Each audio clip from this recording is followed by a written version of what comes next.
Welcome back, my fellow agents. It is I, the crazy kaijuologist.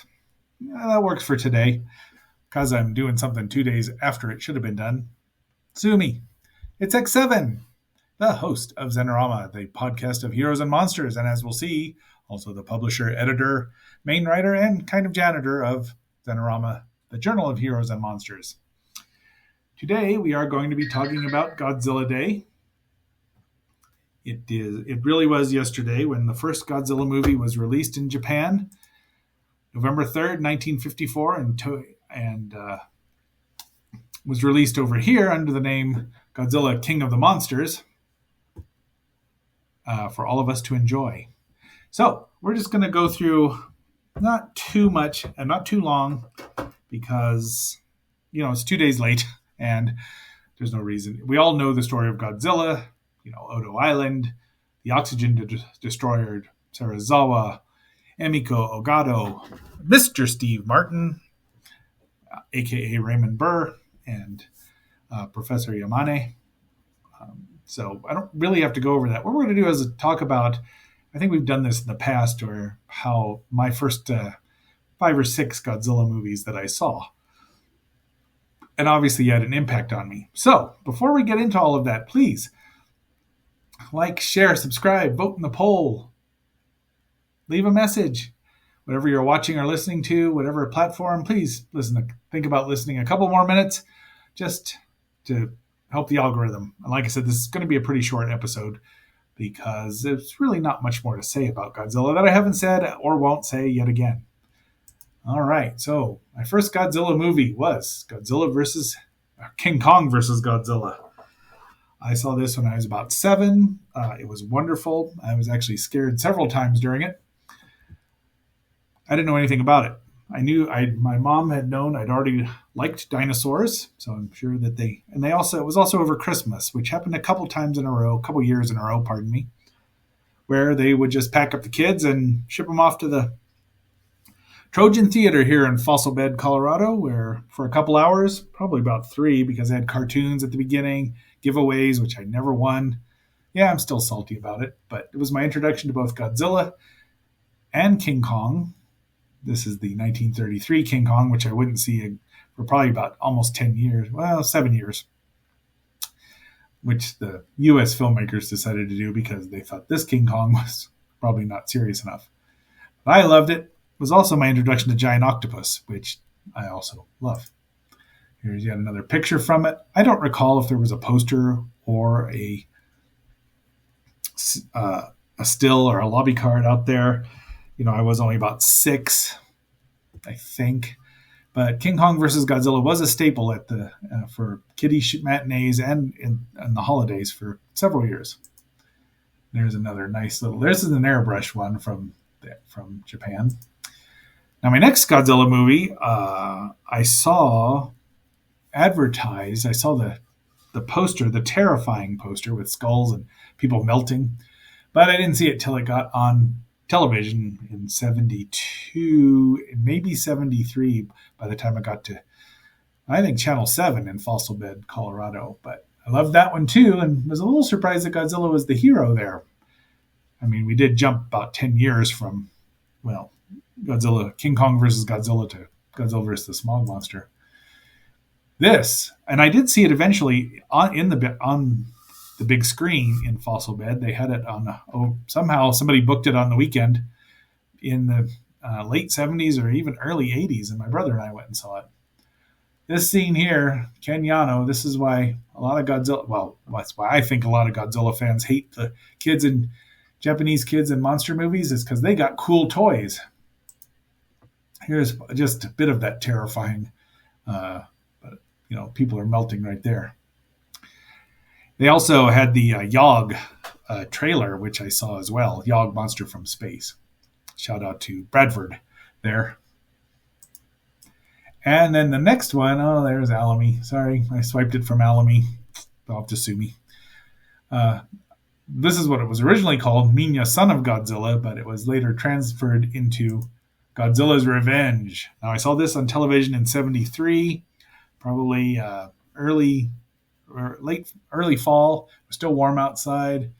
My brother had a friend over, but we all watched this. It was on at about 10:30, probably after sci-fi flicks. And all of these monsters, Gorosaurus, Kumanga, Ibira, and Kamacuras, were all new to me. I didn't know this was all stock footage, but so it didn't matter. I'd never seen any of these movies monsters before. I was hooked by Smog Monster, and this really just got me. Especially, I still love this movie, and we haven't talked about it at all, have we? Making that noise. Anyway, I love Gabra. He's just an ogre. He's not your typical kaiju. His powers don't make sense. Not that any of theirs do. I understand that. But he has no tail. He's just a bully. You don't have any backstory about him, just that he is on Monster Island. Except that he's not really. Because, as we all find out, it's only a dream. Here's a nice little airbrushed something or another from Japan. Once again, in color, with all these Minya landing on Gabra's head, Ichiro and his pals, because he turned the bullies into straight talkers, I would hope, once he became the leader of their gang, and turned them into maybe a society or a league that went around doing good deeds. Finally, I did see Godzilla King of the Monsters. Now, this is a little iffy at this point in time. Would have been about 75. And actually, I probably have this a little early, but it is, it's important. I'd known about the movie because I got Movie Monsters #3 from Atlas, Seaboard Productions, their short-lived line. They've actually published 4 movie monster magazines, which I own all 4 of. And they had a film book, which was essentially the whole story of the film transcribed. So I even knew the opening lines, which was a little surprising to me. Here's a newspaper ad for the original movie. And is that it? That's all I have for Godzilla? Sorry. It's the most important day, and that's the only picture, except for the one on the logo here. Then my next one. Now, I didn't see this on Channel 5. Saw it on Channel 2, KWGN, because somebody there loved Japanese monster movies. But, boy, I would have watched I'd have watched this 4 days in a row. And driven my family crazy, probably. But we saw it on Channel 2. It was probably 10:30 after Sci-Fi Flicks, which we got to see at 10:35 because the news went to 10:35. So I missed the very beginning for the first time. It was a staple on Channel 2. I think I've told the story about how I went into Kmart looking for a job. You can't see my air quotes, but I did. And I watched the movie instead. I turned all of the televisions on to this particular movie.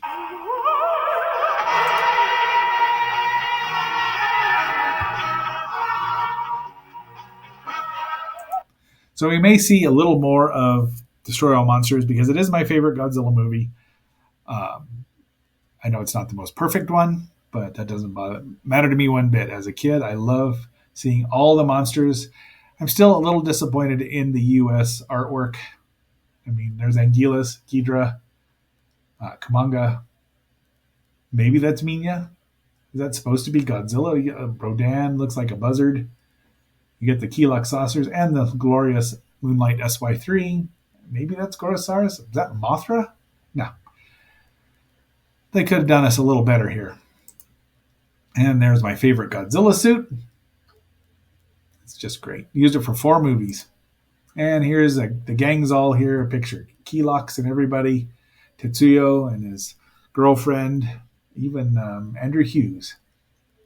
So, all right. The next movie. Oh, I love this movie so much I spent like $9 saved for 9 weeks. My dollar allowance. Didn't buy any comic books or anything to get the 8mm silent version of this movie so I could watch it whenever I wanted. And I loved it.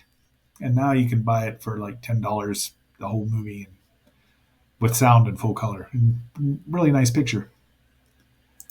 Okay, so about this time, I was trying to get serious into this, and I want to say this is 75, maybe 74, because Mechagodzilla was in it, but the movie hadn't been released over here and wouldn't be for a couple more years. Megalon wouldn't even be released, or Gigan. But a friend of mine told me he had one at Sunday school. We were at Sunday school. So next week he brought this in, and I went out and bought FM 125 and sent away for the back order. I've had about 4 copies of it. I still have my original, and it is not in good shape, but it's been read to pieces. And that's what you're supposed to do. Oh, how'd that get in there? Look, somebody did a tribute. It went from 70 pages to over 100 pages, and now the newer one, which is in color, I think it's a little under, I don't think it's 70 pages. Has a new, I don't even remember what number it is. Some editor I am. Our next movie, and we're getting close to being done here, was Ghidra the Three-Headed Monster. And now I'd read about this, and there's a lovely picture, a lovely poster, Continental, dubbed by Titan Tetra at the time. And I got this in '74 for Christmas or a birthday. And this is the Battles of Ghidra. Didn't even have Ghidra in it. Not one bit. It's the first battle between Godzilla and Rodan at the very beginning of the movie, and Mothra then makes him shut up. So, because they had to team up to beat this triple-headed menace, the tri-domed terror, if you will. And there's the one. I got I sent away $2.49 or maybe $3.40 cash, change and everything, and to Ken Films, and they sent me my movie. Mom told me I should have given the money to her so she could have written a check, but I don't know why I didn't. Kids are dumb. I think that's it. So, Godzilla Day, big influence on me. Obviously, I've been talking. Almost 53 years, let's say. If I was 6, closer to 7, so let's go 52. I still love Godzilla. I don't watch the movies regularly, but every once in a while, you got to put one on. I love Ghidra. I love them all. Well, I love all the first runs. Yeah, maybe Godzilla versus Gigan I like it. I like it more now that I know it was supposed to be a comic book. But, my fellow agents, that is it for today. So, until our next assignment, please remember to thank Godzilla. It's if somebody sneezes, you can always say Godzilla. It's non-denominational, and nobody ever notices. So until our next assignment, this is X7 signing off with the song that's actually known as Crime Fiction, that was the theme for Godzilla's Revenge, playing us out.